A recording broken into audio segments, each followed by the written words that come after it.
In the middle of the Atlantic, roughly 500 kilometers off the bulge of West Africa, there rises a scatter of volcanic peaks that seem to have no business existing at all. 10 islands and a handful of uninhabited islets, flung out of the ocean floor by fire, then left for millions of years to weather in salt wind and sun until they became something closer to sculpture than geography. From a satellite, they look like a broken necklace, a loose scatter of stones dropped carelessly across blue water, so far from any continent that for most of human history no one lived here at all. Up close, they are anything but careless. Some of these islands are green and folded into deep ravines, where clouds get caught on volcanic peaks and turn, occasionally, to rain. Others are flat, pale and desert dry, their beaches so white they seem lit from underneath, their dunes shaped by wind carried all the way from the Sahara. Between them, the wind never quite stops. It is the one constant that ties this scattered nation together, moving from island to island, the way a story moves from person to person, changing slightly with each retelling. This is Cabo Verde. Seen from above, the archipelago tells two contradictory stories at once. Fly over Santo Antão and the land folds into terraced valleys, sugarcane green against black volcanic rock, waterfalls threading down cliffs after a rare rain, roads that look, from a distance, like thread stitched impossibly into vertical stone. Fly over Sal or Boa Vista, just a short hop away by small aircraft, and the color drains into ochre and cream, dunes that could pass for the edge of the Sahara, because in a sense, they are its overflow, dust and sand, carried on trade winds from a continent close enough to touch, but distant enough to feel like another world. The light here does something particular to color. It makes the ocean look almost solid, a deep cobalt that turns turquoise without warning over a sandbar, then slate gray under passing cloud. Postcards sell this light well, and Cabo Verde has, in recent years, become very good at selling postcards. What they cannot sell is the feeling of standing in it, salt on your lips, sand in your shoes, watching a fisherman's wooden boat rock against a horizon that has no visible end, and understanding, in that instant, just how alone and how self-sufficient a nation built on rock like this has had to become. But the true character of this place is not written in its coastlines or its color palettes. It lives in the people who have made a home on rock that offers them almost nothing for free, no rivers to speak of, no minerals worth mining, barely enough rain most years to keep a garden alive, and who have built, out of that scarcity, one of the most quietly resilient societies in the Atlantic world. This is the story of the rhythm of daily life in Cabo Verde, a nation stitched together across 10 islands and remarkably across oceans, where the people who left are still, in every meaningful sense, still home, and where a shared longing has become almost as much a part of the national character as the volcanic soil beneath their feet. To live in Cabo Verde is to live in constant, quiet negotiation with wind and water. The trade winds, called the alisios, blow almost continuously from the northeast, and Cape Verdeans have learned to read them the way sailors read charts. A shift in direction can mean dust blown in from the Sahara, a haze called the bruma seca that dulls the sun for days and coats every windowsill in fine red grit.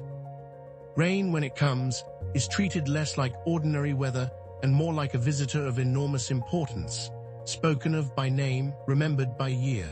Cabo Verde's climate is properly arid, teetering permanently on the edge of drought. Some years the rainy season, which should run from August through October, simply fails to arrive at all, and the difference between a good year and a hard one is measured, quite literally, in inches of water that never fell. This precariousness has shaped the culture in ways that go far beyond farming. There is a word here, saudade, spelled several ways depending on the island, that does not translate cleanly into English or even into Portuguese. It means something like longing, not simple sadness, but the specific ache of missing a place, a person, a version of home that may or may not still exist by the time you return to it. It is the word that gave Cape Verde's signature music, the mourner, its emotional gravity, and it says something essential about a people whose history has been defined, again and again, by the pain of having to leave the very land they love most, and by the hope, carried across generations, of one day coming back to it. Roughly 530,000 people live across 9 inhabited islands of this archipelago, a population smaller than a single mid-sized American city, spread thin over landmass barely 4,000 square kilometers in total, much of it too steep or too dry to build on at all. On an island this small, anonymity is a rare and almost foreign commodity. Walk down a street in Mindelo or through the winding lanes of a Samada, and you are almost certain to be recognized, greeted by name, asked after your mother's health or your cousin's exams. But the arithmetic of Cabo Verde does not end at its own shores, and this is where the nation becomes genuinely unusual. For every Cape Verdean living on these islands, there is roughly one more living abroad, in Boston and Providence and Brockton, in Lisbon and Rotterdam, in scattered communities across France and Senegal and Angola,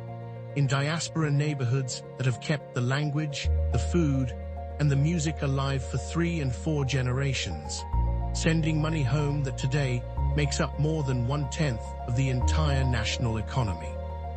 Cabo Verde may be one of the smallest nations in Africa by resident population, but counted honestly, including everyone who still calls it home from a distance, it is a nation that lives, quite literally, in 2 places at once, a homeland and a diaspora bound by memory, remittance, and an unbroken thread of longing.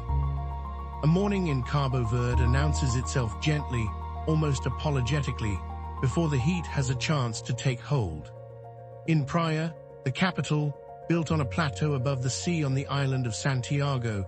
the day begins with the sound of roosters competing with delivery trucks grinding up steep streets, with the smell of bread rising from small padarias long before most of the city is awake. In the market at Sucupira, vendors are already arranging papaya and mango, dried salt fish, and bundles of coriander by 6 in the morning, calling out prices in Cape Verdean Creole, the language that lives in every home even though Portuguese remains the official language of government, school, and the evening news. There is a particular institution in nearly every neighborhood, the small grocery, the merceria, sometimes no bigger than a closet, stocked with tinned goods and phone credit, and a single refrigerator humming in the corner, where the owner has watched 3 generations of the same family grow up, and where credit is extended on trust, because trust here is still a working currency, older and more reliable than any bank. To buy your morning coffee, a strong, dark beaker taken standing at a chest-high counter is rarely a transaction alone. It is an exchange of news, of complaint about the wind or the price of onions, of quiet checking in on a neighbor's health, the small, unglamorous maintenance work that keeps a tightly woven island society tight, one greeting at a time. Family in Cabo Verde is the undisputed cornerstone around which everything else is arranged, the fixed point from which all other decisions are measured. Households often stretch across 3 generations under one roof, or at least within easy walking distance of one another, and decisions about work, migration, money, and marriage are rarely made by an individual alone. They are made by a family, sometimes by a kind of slow consensus stretched across an ocean by phone call, discussed and rediscussed until an uncle in New Bedford and a grandmother in Tarrafal have both had their say. Sunday remains, on most islands, a day deliberately organized around a shared table. Extended family gathers, often for a pot of the national dish simmered patiently since morning, and the meal becomes less about food than about accounting, who has heard from a brother in Massachusetts, whose daughter is finishing her studies in Praia, whose grandmother's knees have been giving her trouble. In a country where so many families have at least one member living overseas, these gatherings carry an extra weight beyond the ordinary comfort of a family meal. They are the moments when a fractured, scattered family reassembles itself, if only in conversation and memory, around the people who are missing, but never, in any real sense, forgotten. That same logic of mutual obligation widens outward from the family to the neighborhood, then to the village, then, in a sense, to the island itself. On the more rural islands, particularly Santiago and Santo Antão, an old tradition called junta mão, literally, joining hands, still shapes how the heaviest work gets done. Neighbors gather to help each other plant, harvest, build a wall, or repair a roof battered by a season of wind, with the understanding that the favor circulates rather than accumulates. Help given today is help you will receive without needing to ask for it, whenever your own turn for hardship comes. In towns, the equivalent institution is the corner bar or the church square, where news of a sick neighbor or a family in need travels within hours, and where the well-being of one household is treated, in practice, as the concern of the whole street. This interdependence is not sentimental decoration passed down for its own sake. On islands prone to drought and short on nearly everything else, it has historically been the difference, in the hardest years, between a family that survived and one that did not. Cape Verdean identity rests, above almost everything else, on a language born from necessity. Creole or Crioulo emerged centuries ago from the collision of Portuguese with the West African languages carried by enslaved people brought to these uninhabited islands after Portuguese settlement began in the 15th century, making Cabo Verde one of the oldest sites of creolization anywhere in the world. For a long time, colonial authorities treated Crioulo as a mere dialect, unworthy of writing down or teaching in schools. Today it is the language of the home, the street, the market, the joke and the grief, spoken by nearly the entire population, even though Portuguese remains the language of the classroom and the courtroom. A duality, one language for the heart and one for the state, that runs through nearly every part of Cape Verdean culture. Nowhere is that duality clearer than in Morna, the melancholic, slow musical form that Cabo Verde gave to the world through the voice of Cesaria Evora, the barefoot diva who carried Sode to concert halls on every continent before her death in 2011, singing in Crioulo to audiences who understood the emotion long before they understood the words. In 2019, UNESCO inscribed Morna on its list of intangible cultural heritage. Recognition, finally, that a small island's music of longing had become part of humanity's shared inheritance.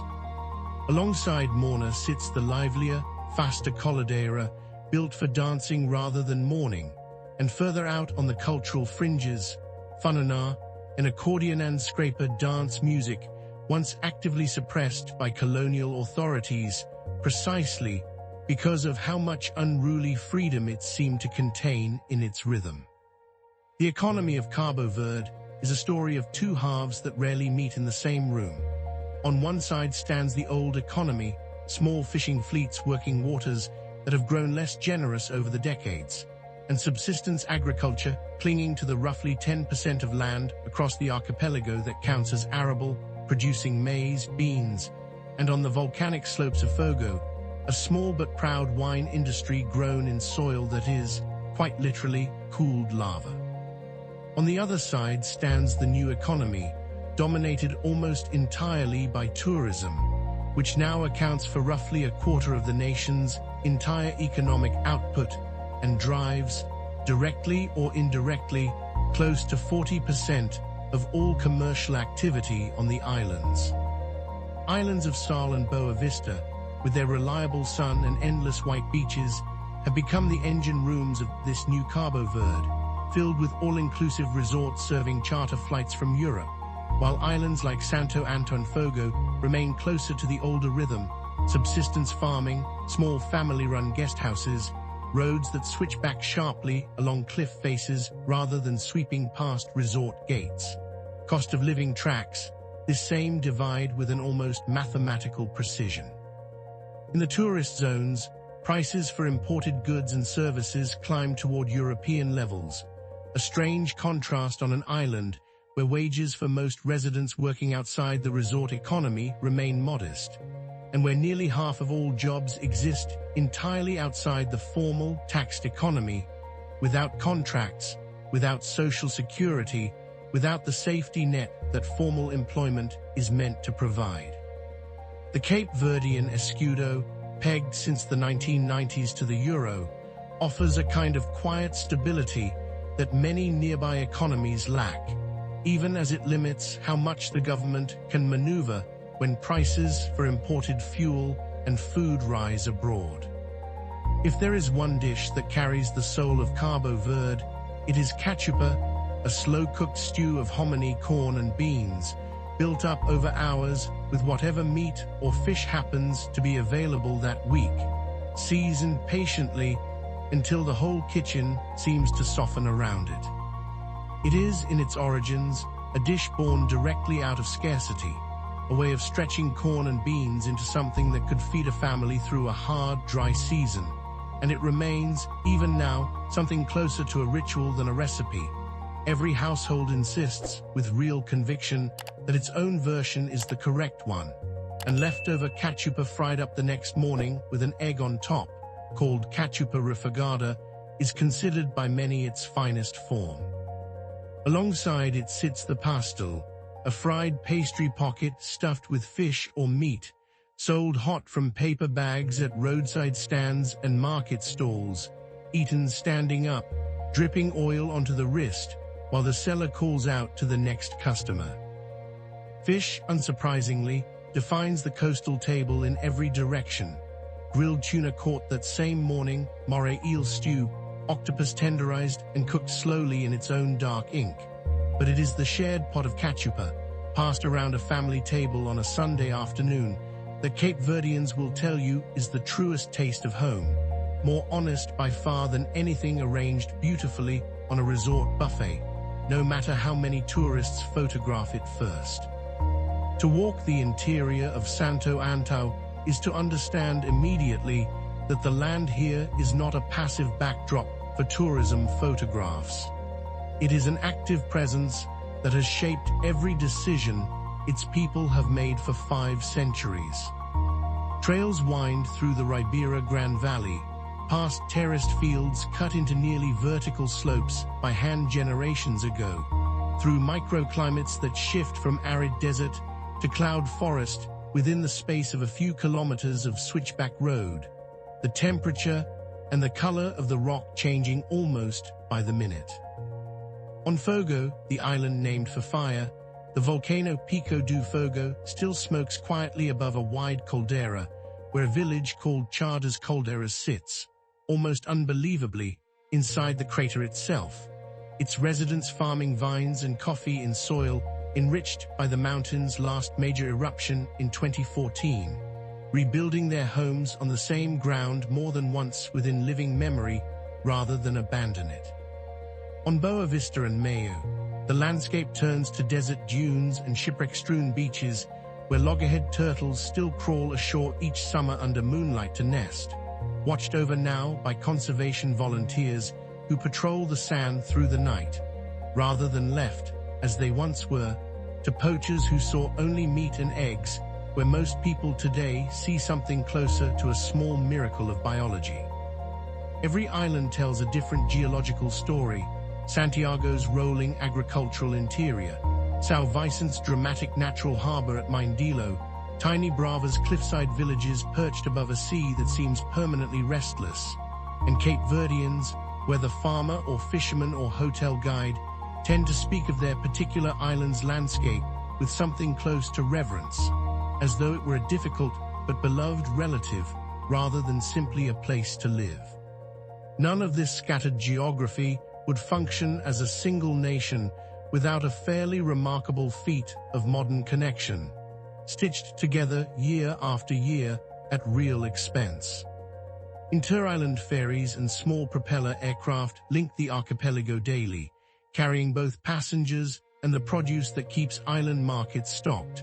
while international airports on Sal, Santiago, and Boa Vista connect Cabo Verde directly to Lisbon and Paris, and increasingly to Boston and Providence, following almost exactly the same routes the diaspora itself has traveled for more than a century.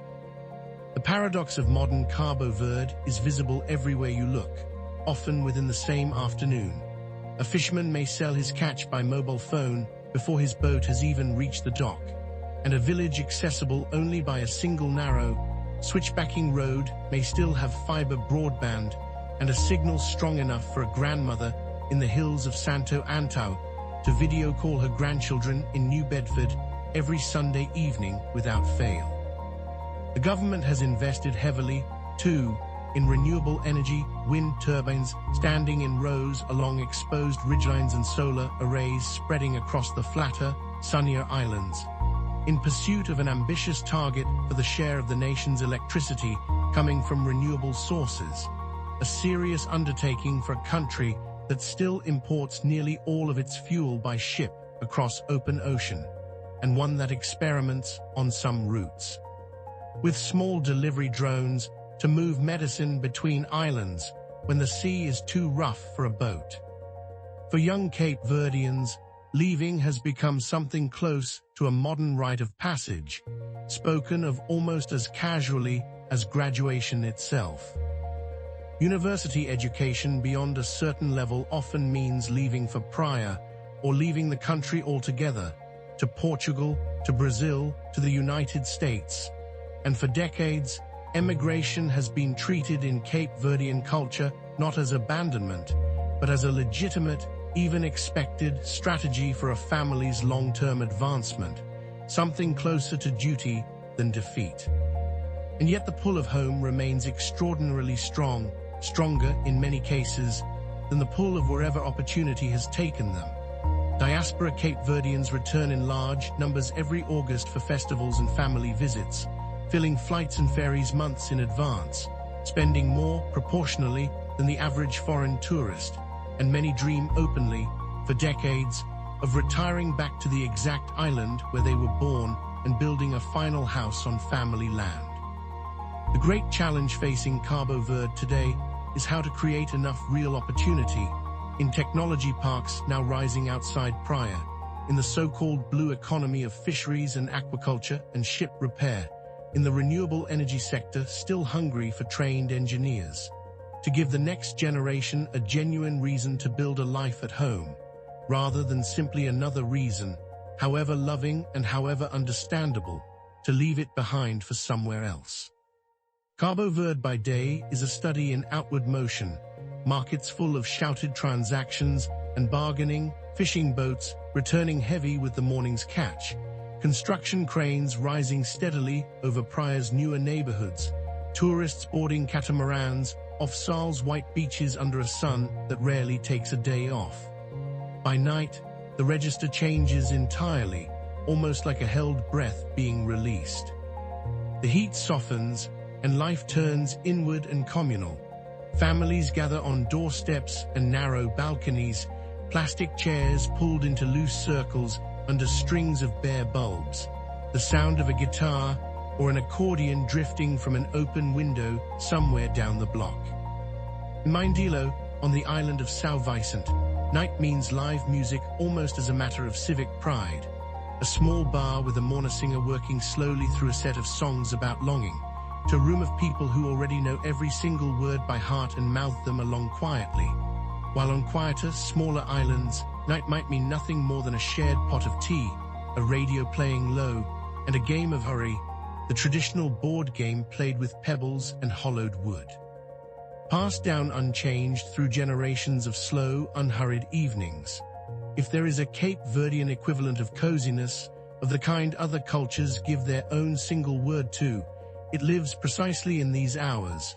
Unhurried, deeply communal, lit as often by candlelight during the occasional power cut as by electricity,